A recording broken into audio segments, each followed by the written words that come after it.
Makanya kalau kita hening terus ketemu dengan Nyi Roro Kidul, kita ketemu dengan Sunan Bonang, ini adalah orang yang halusinasi. Apa dia lupa bahwa orang-orang yang disebut itu sudah hilang, sudah nggak ada. Gitu loh. Kalau ketemu itu sebenarnya halusinasi otak kita sendiri.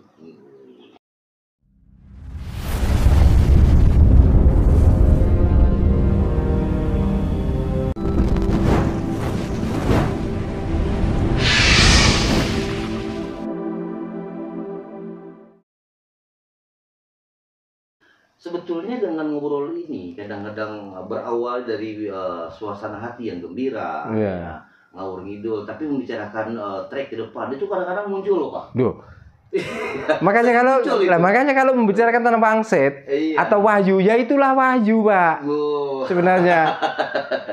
Makanya saya kalau mendapatkan wangsit, wahyu atau dawuh, itu nggak perlu semedi.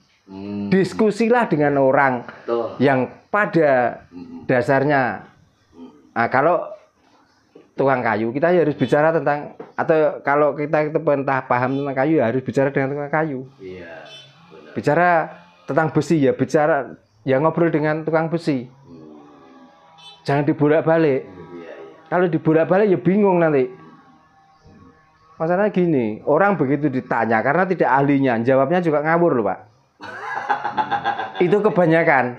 Apalagi kalau malu kalau ngejawab. Nah makanya pengalaman itu penting. Betul. Makanya Bapak dari Sumatera ke sini inilah yang sangat penting. Dengan berjalannya waktu dan melihat suasana, dimanapun itu akan mendapatkan ilmu dan mendapatkan wahyu. Jadi intinya mendapatkan wahyu itu nggak perlu di dalam gua semedi Pak. Nggak perlu. Itu kalau mau hening, dalam arti hening itu merasakan hidup ini loh. Lah di dalam hidup itu macam-macam kok. Kita butuh kaos, kita butuh celana. Kalau kita hening saja, tanpa mendapatkan ilmunya, nanti orang lain sudah pakai kaos, kita merajut daun. Coba. Apalagi zaman sekarang, kalau hanya untuk mengelilingi dunia, kenapa harus jalan? Kan nggak perlu, kita naik bis bisa kok. Benar. Gitu loh. Kenapa kita harus belajar dengan masa lalu? Jadi sebetulnya hening itu ada konteksnya begini ya. Ini menurut yang terlintas di pikiran saya. Iya. Ketika hening itu akan tumbuh suasana yang dingin. Dingin, tenang, ya. Dingin ini akan mengundang makhluk halus. Jawabannya jelas dan pasti. Ini. Iya. Oh gitu ya? Ya jelas pasti. Dan maka terbentuklah halusinasi. Kan sudah jelas. Kalau awalnya bicara seperti itu, saya mengiyakan. Tapi kalau dipotong hening adalah untuk mendatangkan makhluk halus, salah besar. Oh iya. Gitu loh. Betul. Tapi kalau rentetan seperti itu, betul. Iya. Makanya kalau kita hening terus ketemu dengan Nyi Roro Kidul, kita ketemu dengan Sunan Bonang, ini adalah orang yang halusinasi. Apa dia lupa bahwa orang-orang yang disebut itu sudah hilang, sudah nggak ada. Gitu loh. Kalau ketemu itu sebenarnya halusinasi otak kita sendiri. Nah ini halusinasi ini berbahaya ini sebetulnya kalau halusinasi ini karena bisa mengecohkan. Ya sudah jelas Pak, makanya orang banyak terkecohkan karena halusinasi. Iya. Contohnya gini Pak, saya cerita dengan jenengan. Tadi malam Pak saya melek sampai jam 12 malam. Di sini ada orang 3. Iya. Nah, tiba-tiba karena saya sudah berapa hari ini kan melek. Iya. Tiba-tiba di belakang rumah ini ada seperti bayangan seret gitu. Iya. Waktu itu saya takut dan bertanya-tanya apa itu. Ternyata pagi tadi saya lihat di situ ternyata ada daun jati yang terbang dan jatuh di situ. Nah kalau saya menceritakan tentang ketakutan saya, nanti orang yang kesini takut semua bahwa di belakang ini ada apa-apa. Kan gitu. Iya. Makanya lihat dulu baru percaya. Betul. Akhirnya karena tadi malam saya takut nggak berani lihat, tadi pagi sudah ada matahari saya lihat. Baru sekarang saya cerita ternyata yang tadi malam itu daun jati yang terbang. Iya. Gitu loh. Yang jatuh di bawah angin. Nah, di bawah angin gitu. Nah kalau ditanya, apakah itu goib? Betul. Mana yang goibnya? Apakah daun jatinya? Ternyata goibnya itu angin, karena anginnya nggak bisa saya lihat. Daun jatinya saya lihat, malah membuat yang kelihatan itulah membuat saya takut. Nah, sebenarnya mudah tuh Pak. Ilmu itu kalau pertanyaannya itu jelas dari awal, dimulai dari sini dan arahnya ke sini. Iya. Makanya kalau itu menghadapan makhluk halus, saya iyakan dan saya benarkan. Gitu loh. Dari situlah kadang kita tuh berhalusinasi, gitu loh. Nah, berhalusinasi kalau tentang kebenaran itu bagus. Tapi kalau halusinasi menyesatkan, itulah yang membahayakan. Makanya tadi berarti halusinasi itu bahaya. Memang bahaya kalau kita tuh nggak tahu. Betul. Gitu. Tapi coba kalau halusinasi yang benar. Halusinasi gimana? Kita tuh kepengen tahu tentang napas.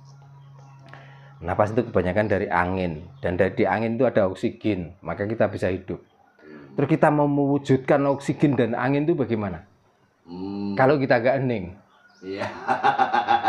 kita kan kelarinya tinggal rasa. Betul. Jadi rasa itulah angin dan oksigen. Dan gitu aja. Nyatanya kalau oksigen itu bersih, nggak ada baunya apa-apa. Sama-sama angin, tapi kalau bau kentut, coba. Ya, beda Nah kan lagi. begitu. Ya. Cara untuk menemukan ilmu kesejatian. Gitu.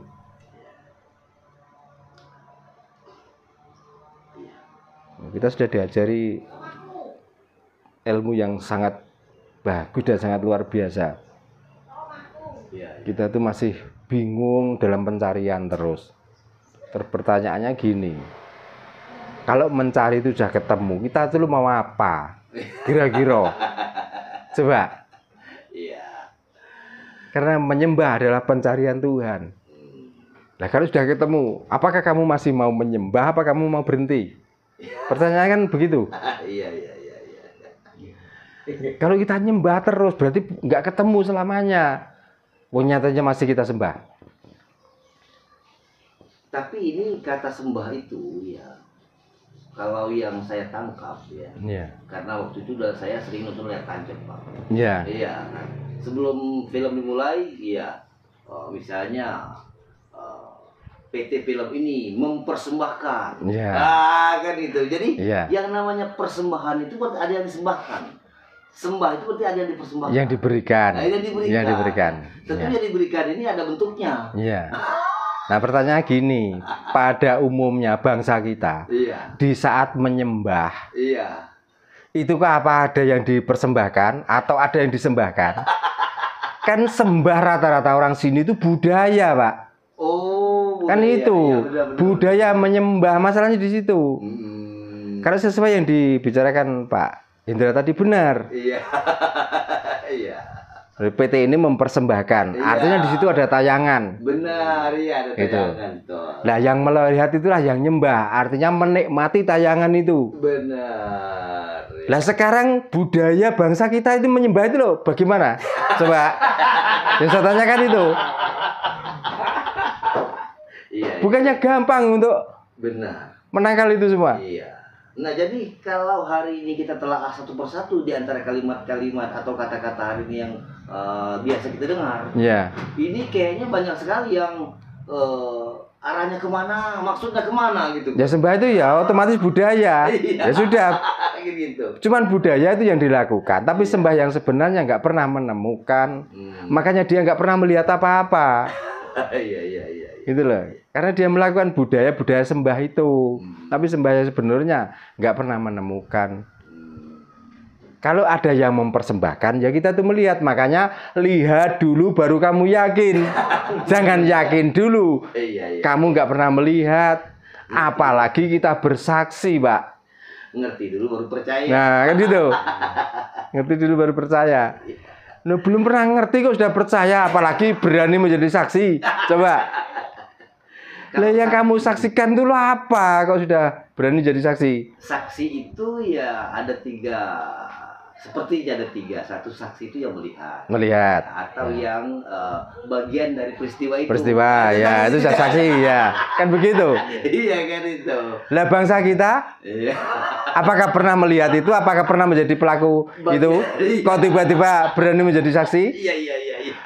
Bukannya orang yang pengen dipenuhi hakim. Iya. Gitu. Iya, iya. Wow. Lah, budaya-budaya inilah yang perlu diangkat lagi. Benar. Mari kita melihat dulu. Mari kita tahu dulu baru berani jadi saksi. Nah, caranya gimana? Ya melalui seni, sentuhan rohani itulah. Supaya kita itu menjadi waras lagi, menjadi bangsa Nusantara lagi yang utuh. Dengan beragam budaya dan keseniannya.